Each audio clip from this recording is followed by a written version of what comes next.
Yep. So I like to. Yep, that's good. Sometimes I like to try to open it in half, but since you're just working by on your one piece, that's a great way to do it. When I try to break it in half, sometimes the bones break.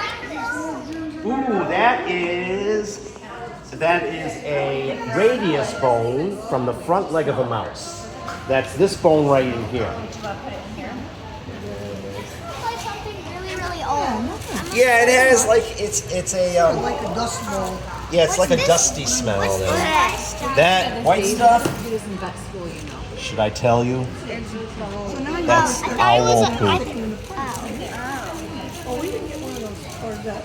And actually, it would be called it's guano.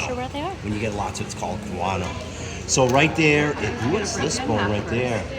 That's a big bone right there. That might be a jawbone or part of that skull. Those are leg bones there. Yeah. Let's see over in here. That Oh yeah.